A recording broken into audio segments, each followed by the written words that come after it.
So let's fire up Maya, and we should all have the same interface as we start. This is obviously the perspective screen.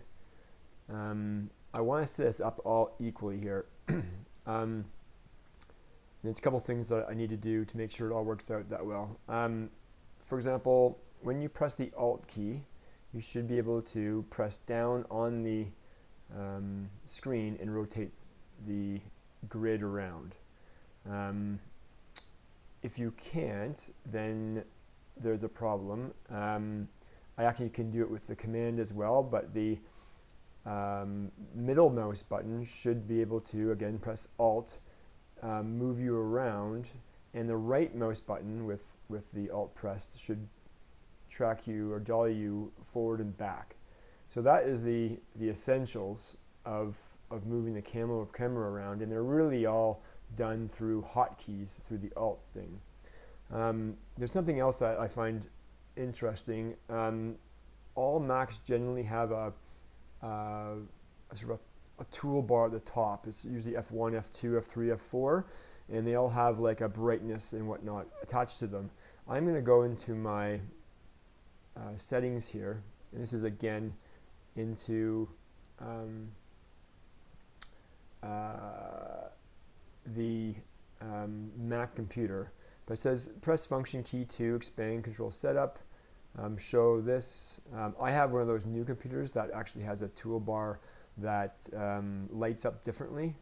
I actually want to turn keyboard backlight off after, let's just say, a minute, and I want to basically have my F1, F2 keys there instead.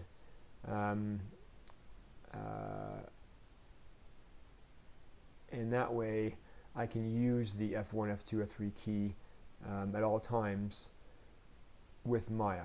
The reason why is, I'll show you in a second. So if we go into, this is going to be a way to set things up, our preferences, and we go into what's called a, let's just say, a hotkey editor, you'll see that every single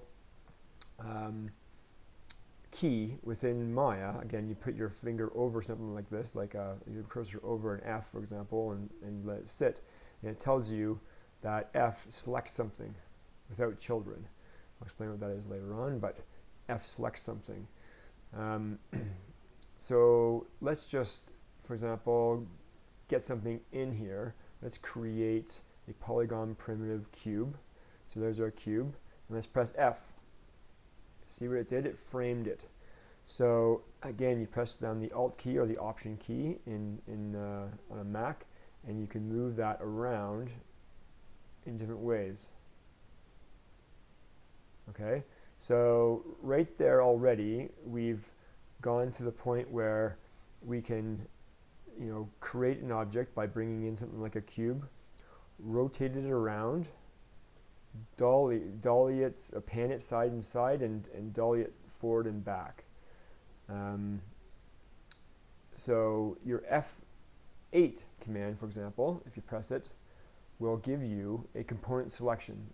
Now, the good thing about Maya is that there's usually 3 or 4 ways to skin every cat. We pressed F8 there.